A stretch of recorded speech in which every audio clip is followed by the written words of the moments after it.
Good morning, everybody.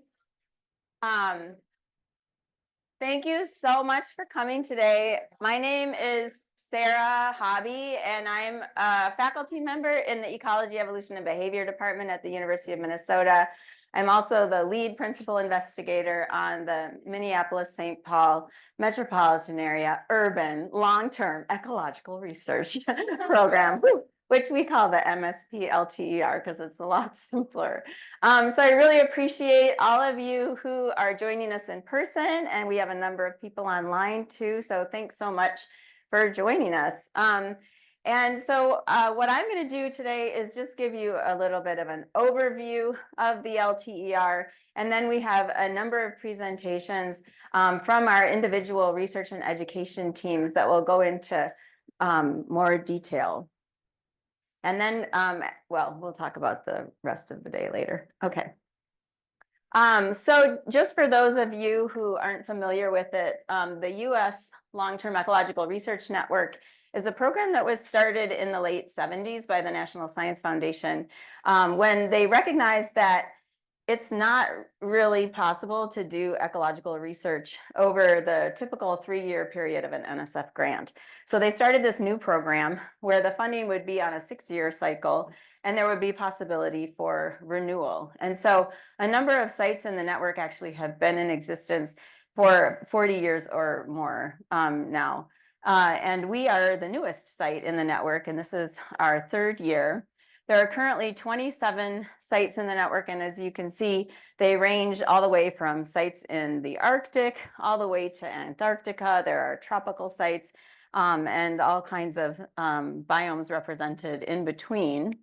If we zoom in on the contiguous 48 here, you can see that there are currently 3 urban sites in the network. So the Central Arizona Phoenix Project has been funded since the mid-90s. The Baltimore Ecosystem Study actually is no longer funded by the LTER program, but continues to operate with other funding, including a major DOE grant.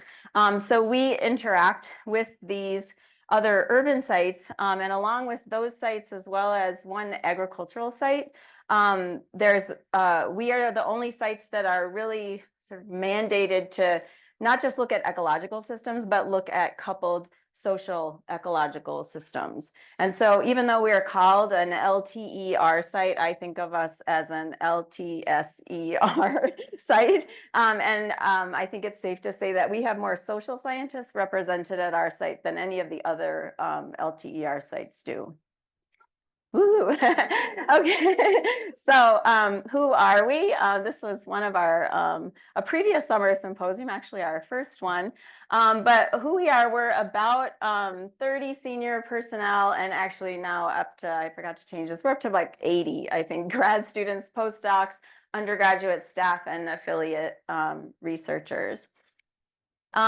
We represent the University of Minnesota, including the Bell Museum, which you'll hear about later this morning.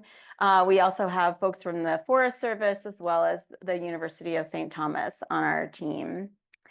And we represent a range of disciplines, so really not just ecology, but climate science, entomology, forestry, geography, public policy, sociology, among others. So quite a diverse group disciplinarily.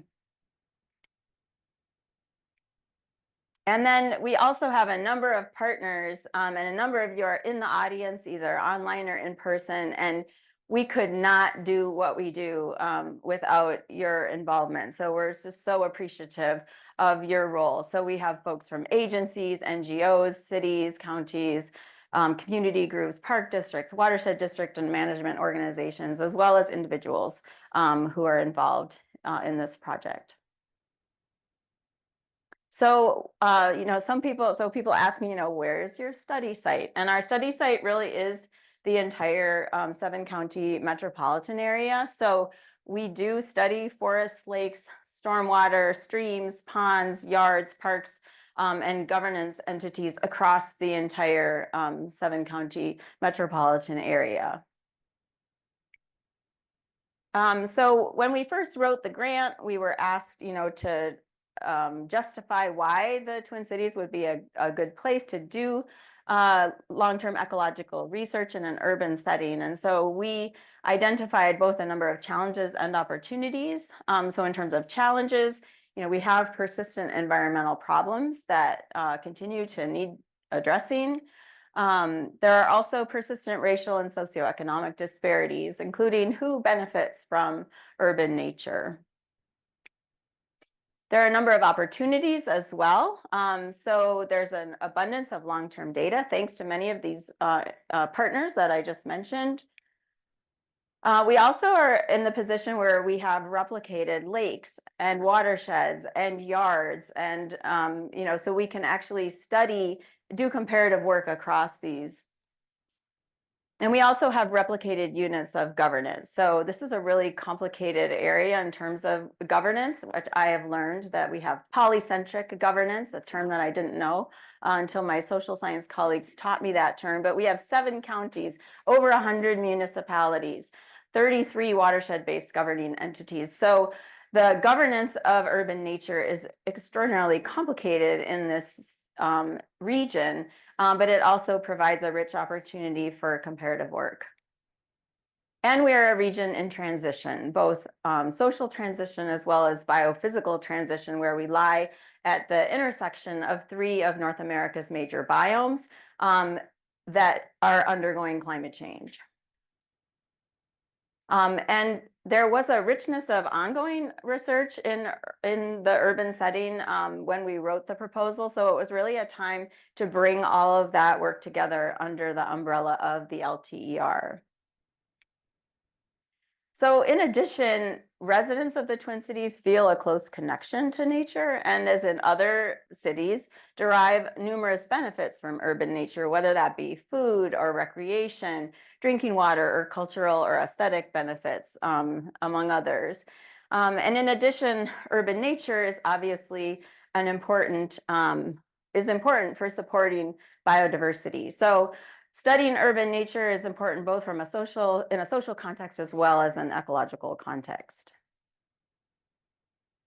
So the overall goal of our project is to illuminate the dynamic and diverse relationships between urban nature and people, both to understand how social ecological systems are responding to rapid environmental and social change, especially the stressors that are unique to urban systems, and also hopefully to ultimately inform approaches for addressing some of the inequities that I mentioned previously and to improve environmental outcomes for all residents. So this is really our aspirational goal.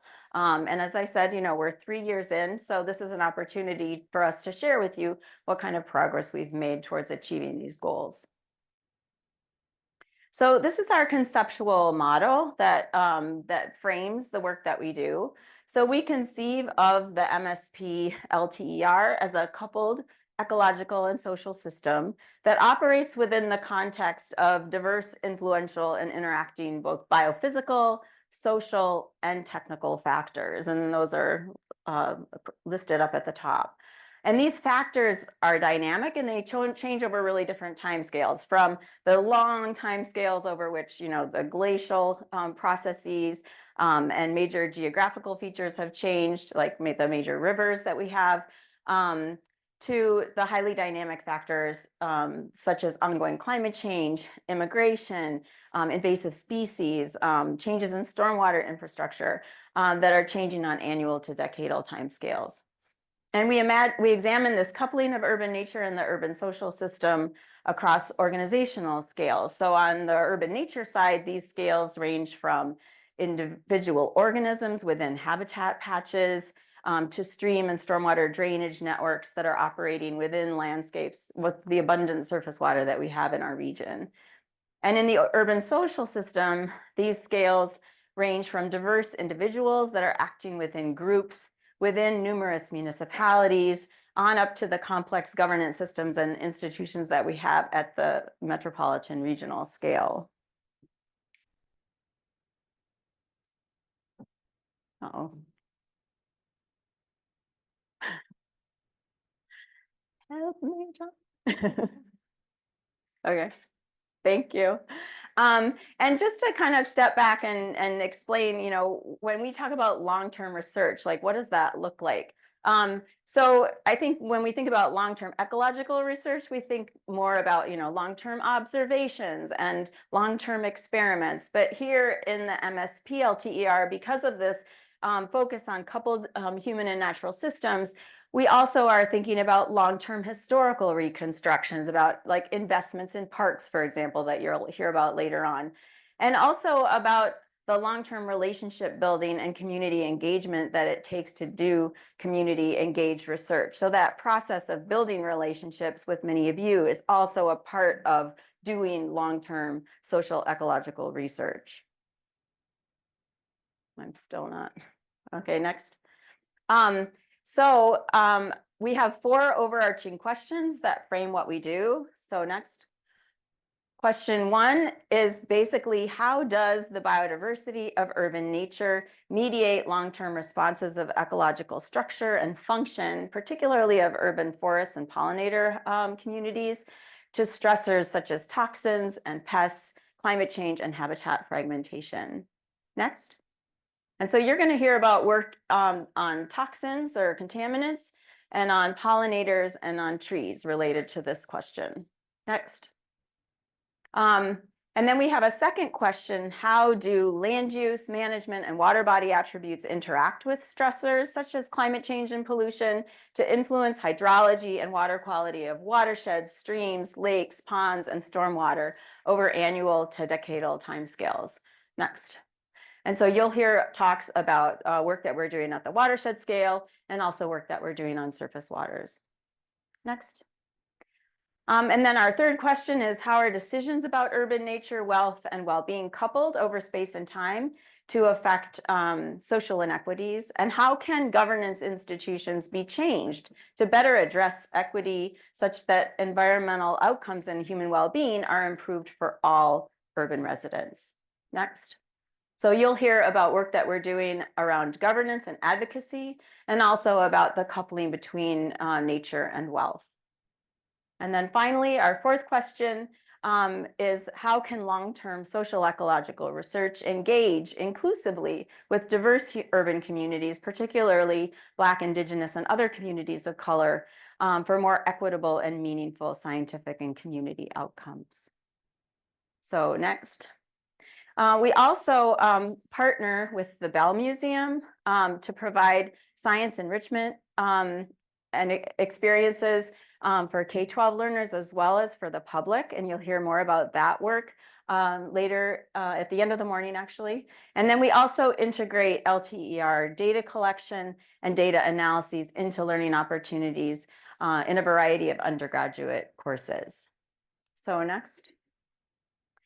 So finally, I just wanted to acknowledge that throughout our work, the MSP LTER researchers and educators are mindful that what we now call the Twin Cities metropolitan area is the historical, cultural, and present-day lands of Dakota people, and that what we call the confluence of the Minnesota and the Mississippi River, Badote, is the center of the Dakota origin story, where we are centering our work. And that MSP is home to numerous Indigenous sacred sites. So for example, where we are presently, St. Anthony Falls, Dakota people call Owamni-Amni, or the Whirlpool, and they hold this place in veneration because of the powerful spirits that inhabit the falls. And so in our LTER work, we are challenging ourselves to use our position of privilege and power to elevate the voices of Indigenous as well as Black and other peoples of color as we are able. So next. So this is just an overview of the schedule for today. So we're kind of blocking things into groups of 3 to 4 talks.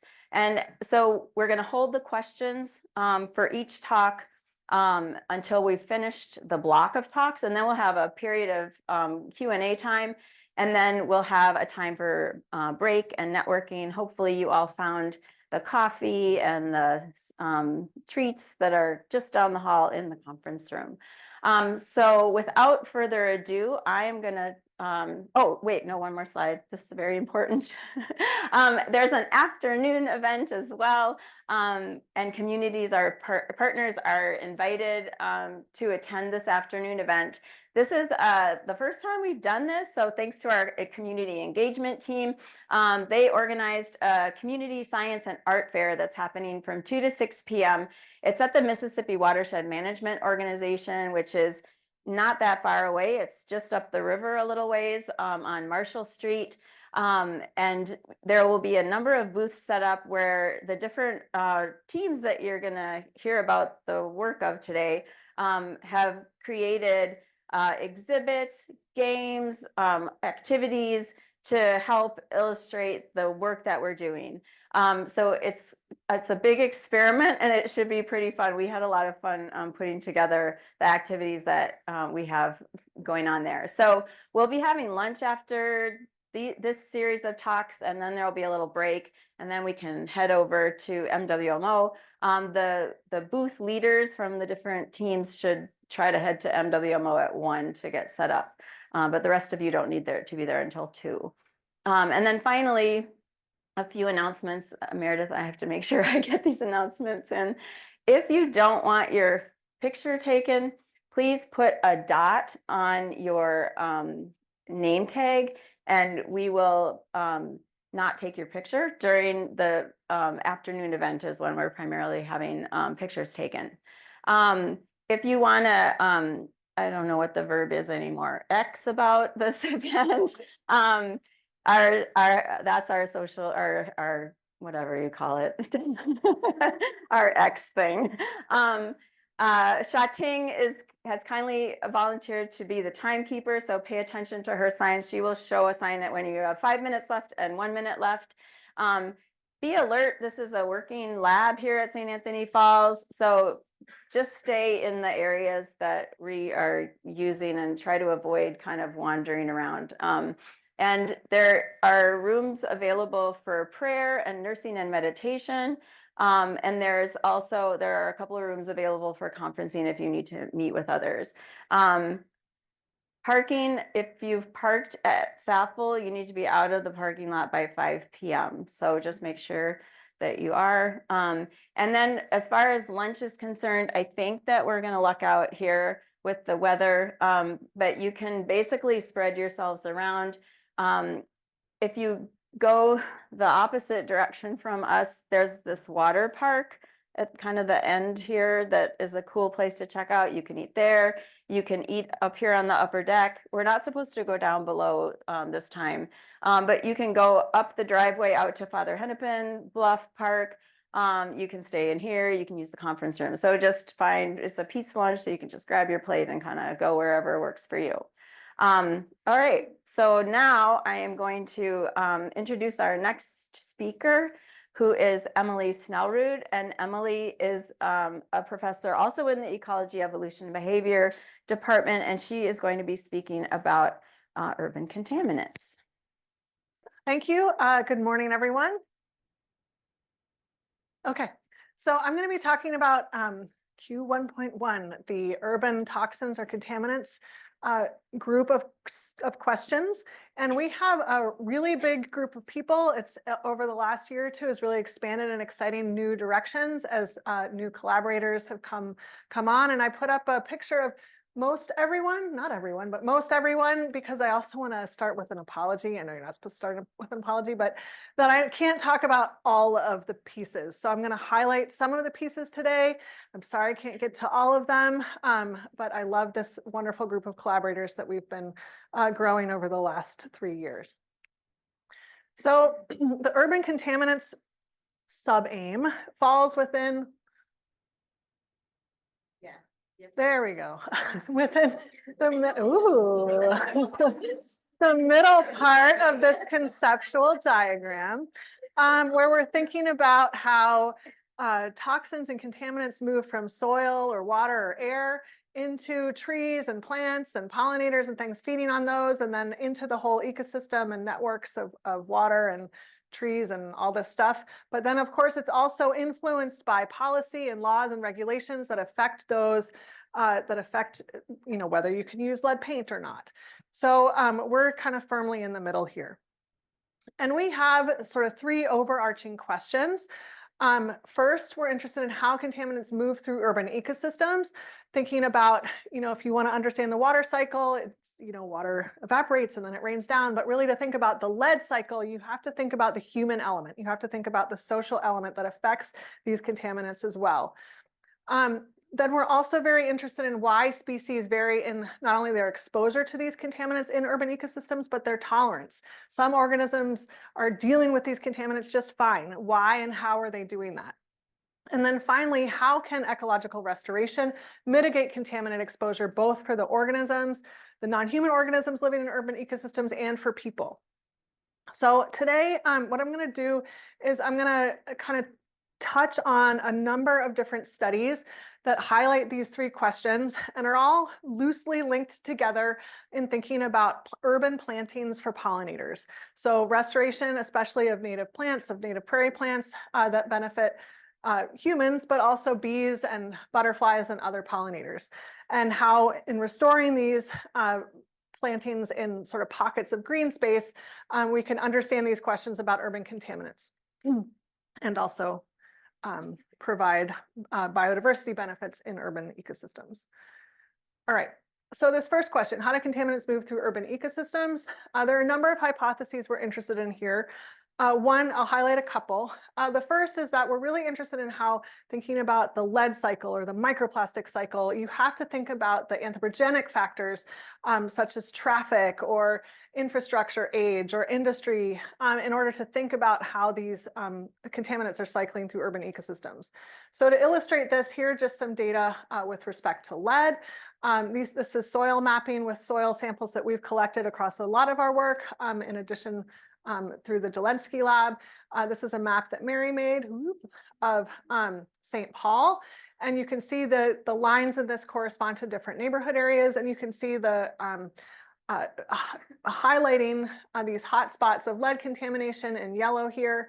And they generally correspond to areas of old buildings where you might have residual lead paint, old past car traffic, so deposition of leaded gasoline, but also current inputs from small jets. And so we're trying to describe these patterns across the Twin Cities for not just lead, but other contaminants. So mapping them and thinking about what are the drivers of variation there.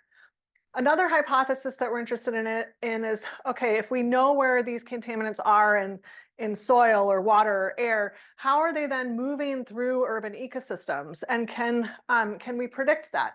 And so one of the hypotheses we're testing is that urban wildlife shares similar inputs with humans.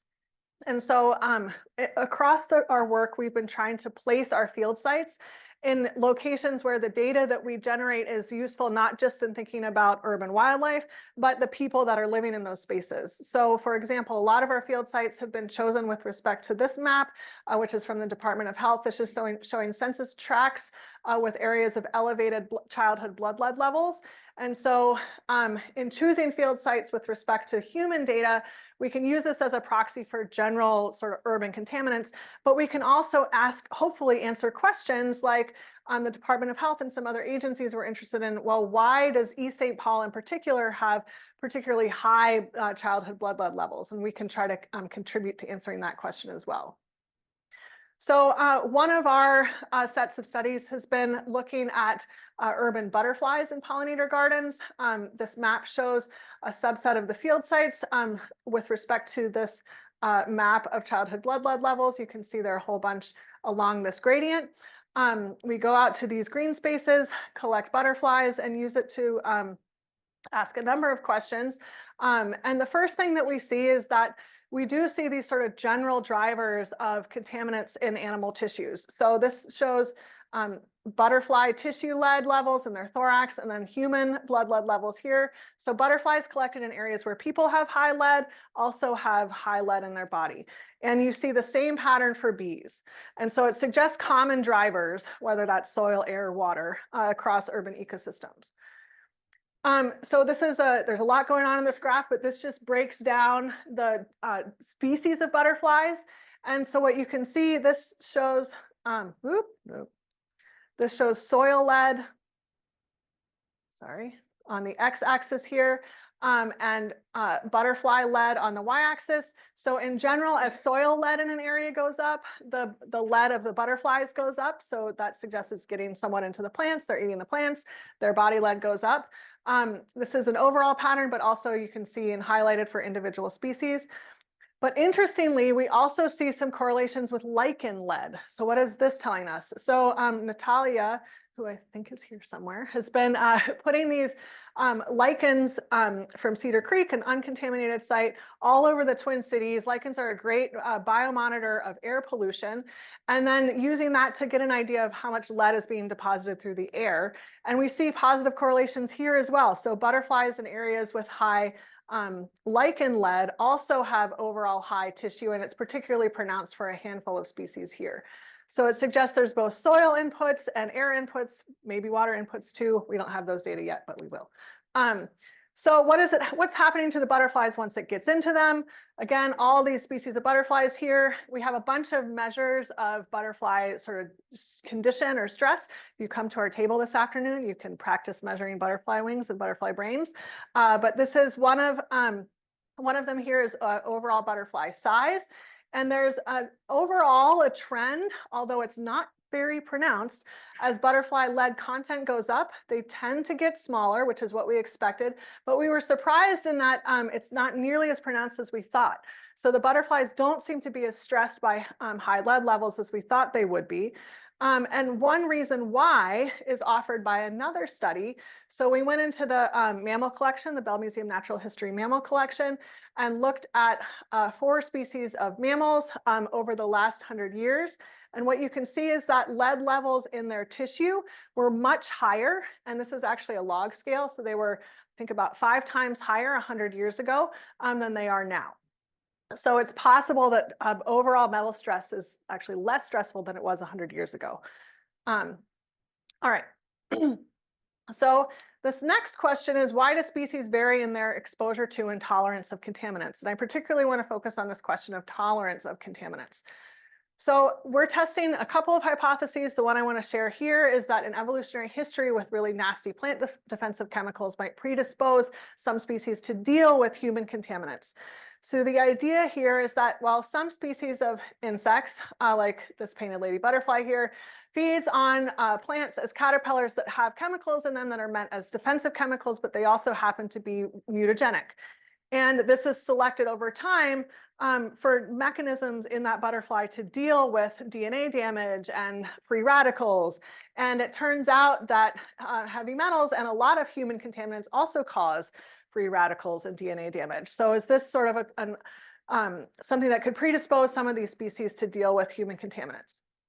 So we've been collecting, as I mentioned, a whole bunch of species of butterflies across this gradient of metal exposure. And across the butterflies, they vary in their overall contaminant loads. So some species, this is just plotting the distribution. Some species like this cabbage white butterfly here tends to carry much higher loads than some of the species down here. So we can ask whether the ones that are tolerating these high loads are the ones that are feeding on more mutagenic plants. And the answer is yes, but of course, everything's yes, but. So this shows each point here is a species. So cabbage whites are up here, monarchs are down here as an example. Species that feed on more mutagenic host plants do carry higher levels of lead, but it's actually the better predictor even, so these are both significant, but range size of a species is actually a better predictor. And this has shown up in other studies as a general measure of niche breadth of butterflies. It's correlated with thermal tolerance, the number of plants they feed on, all of these different things. So these sort of high niche breadth species and those that feed on more mutagenic host plants are tolerating these metals. Of course, so I just want to note, this is all correlational data from collections in the field. Ideally, we want to follow up with lab experiments. And so I'll just highlight some past work where we actually raised cabbage whites and monarchs on diets that increased in zinc levels. And monarchs are more sensitive, so around 300 ppm, they start to decrease in survival, whereas cabbage whites, which are so disturbance adapted, actually increase in their survival with slight increases in zinc, which is probably because they're inducing these stress pathways that, that they have. Okay, so the last thing I want to talk about is how can ecological restoration mitigate contaminant exposure? And here we have a number of hypotheses. We're interested in, especially in pollinator plantings, as I've talked about, but pollinator plantings relative to lawns, and to what extent could they affect metal bioavailability and metal availability. And there are kind of two hypotheses we're thinking about here. One, that pollinator plantings, by increasing leaf litter available to worms, could increase worm activity and the movement of metals at the surface downwards, making them less accessible. But also that the increased organic matter from that leaf litter could decrease the bioavailability of the metals in that soil. And then we're also interested in how specific amendments or specific restoration methods could provide additional restoration benefits. So to test this idea about worms, we've repeated some existing microcosm experiments. So we put worms in a bucket. And so here's the control. Here are buckets with night crawlers, which around here are the worms. They're not native, none of them are, but they move it down. They move soil down particularly deep. We put a bunch of contaminated lead soil at the top, and after 3 months, it's very slight, but there is a slight, I believe, non-significant decrease by the night crawlers. This is the lead at the surface after that time period. So they are moving some of it down, sort of, but not nearly as much as we had expected from the literature. So what about in the field over longer periods of time? So here we've sampled a whole bunch of parks and contrasted lawn, prairie plantings, and wood plantings, and looked at the depth of lead in these different plantings across these parks. And what you can see, this shows soil depth here, lead levels here. There is a significant decline in lead with depth, but we predicted that the prairie, the slope for the prairie would be much greater. We don't see that. If anything, the lawn has lower levels than woods and prairie overall at the surface, which we have some hypotheses for, which we can talk about later. So kind of mixed support for this idea of worms moving stuff downwards. What we're currently working on is whether the bioavailability of lead in those soils varies based on the organic matter in the soil. So of course you can, maybe you can do some kind of ecological restoration by planting a prairie planting, see if that affects bioavailability, but then there are more specific interventions that you might need as well. So in some of our sites, we've actually been working with people to provide new soil and raised beds. But we're also thinking about, well, what kinds of things could we do during a restoration process, for instance, by adding biochar, which has been shown in other studies to bind contaminants? Could that potentially mitigate, especially areas with low to moderate pollution? We also here are thinking about not just metal pollution, but also microplastic pollution. So we are starting an experiment this summer. It's supposed to be tomorrow, but it's supposed to rain. So we'll see when we set up these plots with Urban Roots. And Urban Roots is a nonprofit in East St. Paul. They have this awesome internship program, and they have both a restoration piece where interns are going out and pulling things like buckthorn, and also an agricultural piece where they're planting gardens. And the idea is, what if we could take buckthorn that they're removing, make biochar out of it, and then improve soil by adding it to some of their other plots? So we're experimenting with that this summer. We're also experimenting at one of these restoration sites with using a biochar-based plaster to kill non-native brome by blocking out sun and improve the soil in the process of restoration. So just to wrap up here, we're interested in, we found the anthropogenic effects of soil and air feed through urban food webs with effects on wildlife and humans. Species with broad niches and history with plant toxins tolerate higher contaminant loads, and in progress affects the pollinator plantings and biochar on metal bioavailability and accessibility. I'm sorry I went over by a minute. I'll thank all our funders, and I understand we have questions at the end. So thanks. Thank you, Emilie. And yeah, please hold your questions for the Q&A period. Our next presentation is actually going to be, I think, a tag team, right? So Leslie Brandt is a researcher at the, I can't remember your exact title. So she's from the Forest Service. She can tell you her title. And Rebecca Montgomery is a faculty member at the University of Minnesota in the Department of Forest Resources. And so this is your, and they're going to be talking about the resilience of urban forests.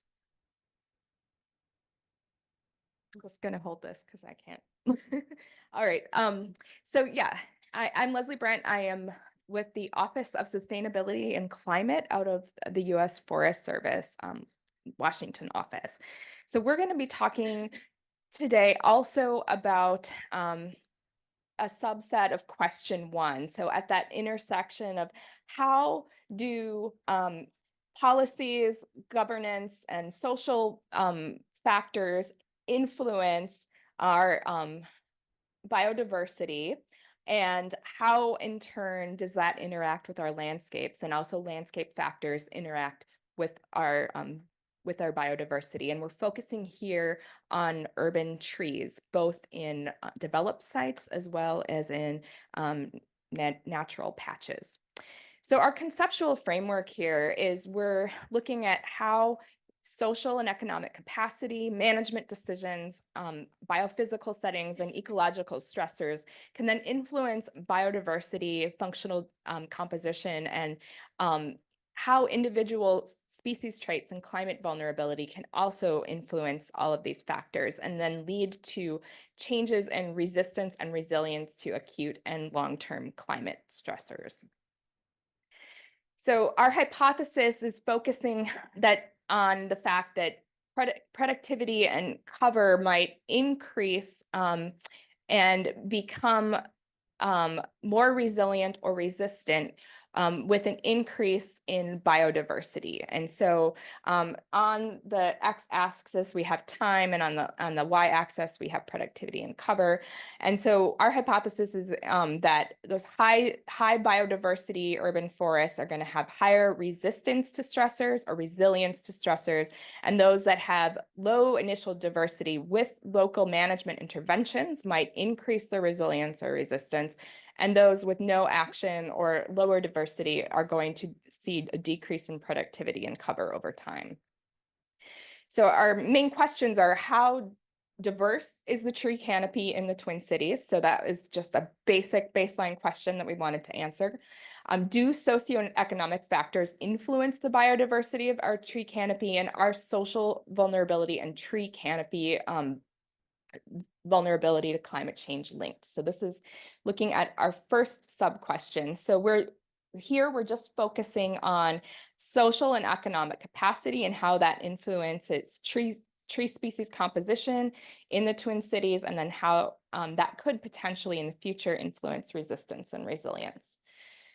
So our hypothesis here is that diversity is driven by management decisions and socioeconomic factors, and that areas with higher socioeconomic status will have higher tree canopy diversity, and that areas with high social vulnerability will have lower tree canopy diversity and be more vulnerable to climate change. So we assembled stitched together all these individual tree inventories from individual municipalities around the entire Twin Cities metro area. And we looked at species richness and diversity, as well as vulnerability of individual tree species, and linked that to social vulnerability. So here, what we're showing is areas that have darker green have higher species richness and diversity. And our hypothesis was that those areas that had lower socioeconomic status might have lower tree species biodiversity. But what we're finding instead is that Minneapolis and St. Paul have some of the highest biodiversity, and that is because of management efforts amongst their urban forestry programs. And so management had a higher influence on biodiversity than socioeconomic status. And then we also looked to see if there was a correlation between tree species vulnerability to climate change and social vulnerability to climate change and other stressors. And those areas that are darker in orange are areas with high social vulnerability based on the CDC's Social Vulnerability Index. And those that are outlined with dark outlines are areas that had high tree species vulnerability based on an assessment of adaptive capacity and future climate risk. And you will see that there are some areas where you see both high social vulnerability and high tree species vulnerability. Now, there was not a strong correlation there, but what we're seeing is that there are some hot spots where you have both high species and social vulnerability, and these might be areas that we might want to target for future management efforts. And I'll turn it over to Rebecca. Thanks, Leslie. So I'm going to talk about a project that, how does this thing work? That kind of designed, a lot of what happens in these urban areas is they're somewhat designed, but they somewhat emerge from the varying management and decisions that managers make for tree removals or planting. This is a project in forest patch near the river where we intentionally designed what species were going to be there. It's called the Adaptive Silviculture for Climate Change Project. And we were really asking questions in this area of whether species that already occur here are better adapted to current or future conditions than species from further north. How far from the south can we bring tree species if we're assisting migration to work at designing tree communities in the urban area for a future more stressful climate? And just overall, can we use some of these silvicultural practices? So these practices where silviculture is the art and science of tending and caring for trees, can we use those in urban areas to inform our management? All right, let's see if this works. And this is really addressing kind of how management decisions might influence biodiversity, functional composition, and how the characteristics of those trees that we plant feed into this idea of resistance and resilience to stressors. And so our design setup uses a framework that Leslie talked briefly about already, this resistance, resilient, and transition framework for kind of adapting our management. Resistance really says, let's keep things as they are. Let's try and keep things and resist change, improve the ability of those forests to deal with those stressors. The resilience approach says, let's accommodate some change, but build in that flexibility to respond quickly, return back to prior conditions after a disturbance. And then the last and kind of the most forward-looking, but also the most kind of change-oriented is this transition, where we're intentionally saying things are going to change. Let's support those changes. And the way we implemented this in our designed communities is we implemented this through the species that we planted into our different treatments. And so I'm afraid to use this thing, but there we go. Okay, so for resistance, we took things from hardiness zone 4, which is where we are right now in terms of tree hardiness, and species that occur here right now. So these 5 species and kind of 5 common species. So that's our resistance. Keep things the same, plant things from here, things we think will do well. Our resilience treatment, we put more species in, right? So we went from 5 to 8 species with the idea that increasing number of species increases that resilience, that increased biodiversity. And we also brought some things that are less common here. Swamp white oak, which was mostly removed from the area by the boats, the river boats. They cut this first because it's really good wood. Sycamore, which is more common to our south. And then the last treatment was transition. And this one, we took nursery stock from like as far south as Missouri, and we brought in species that really don't occur here at all, like pecan and tulip poplar.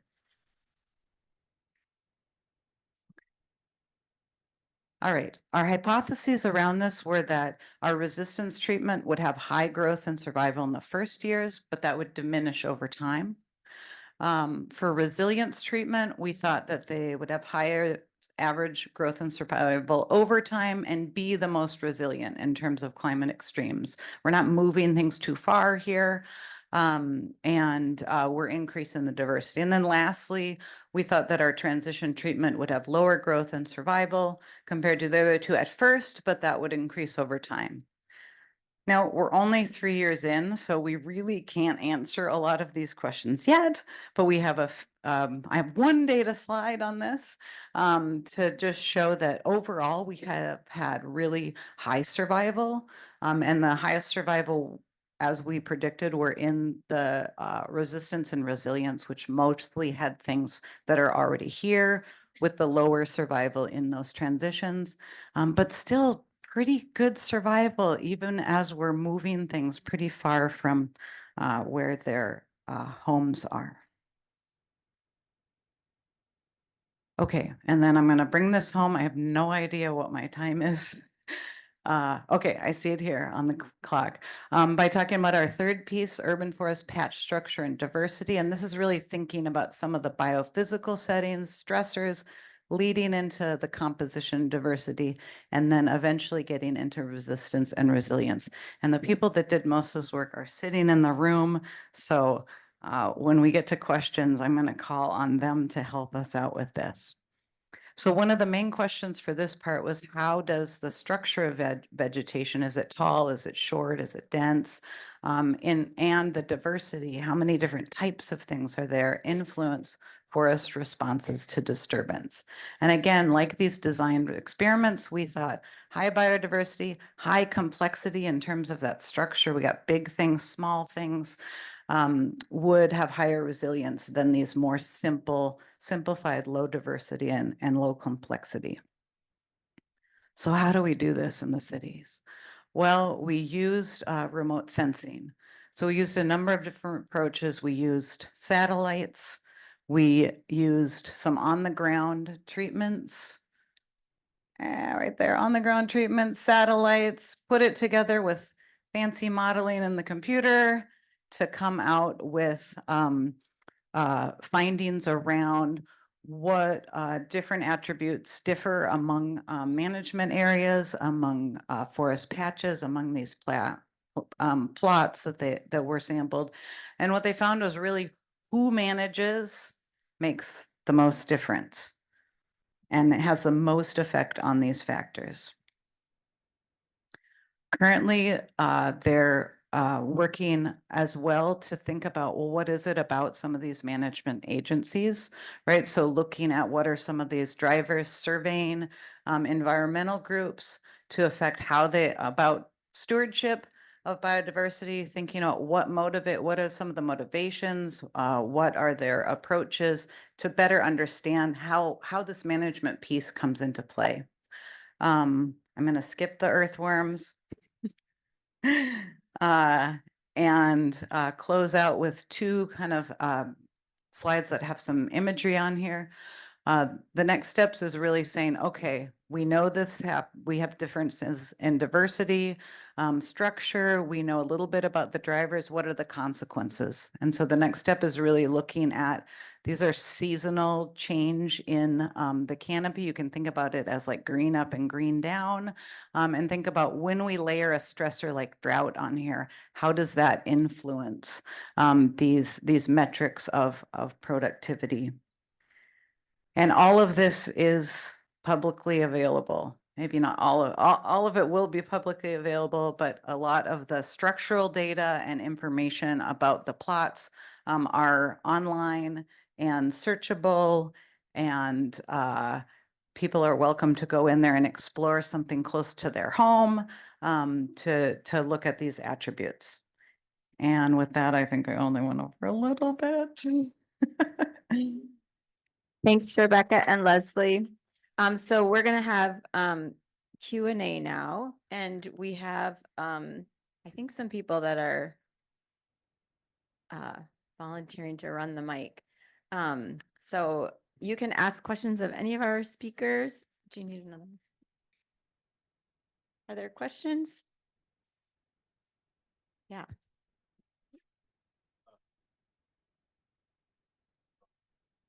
I think, wait, it's on. Okay, Yeah. Emilie, I don't know where you. It's right here. So the lead declines in the mammals, I think, some of Sharon's work, I guess.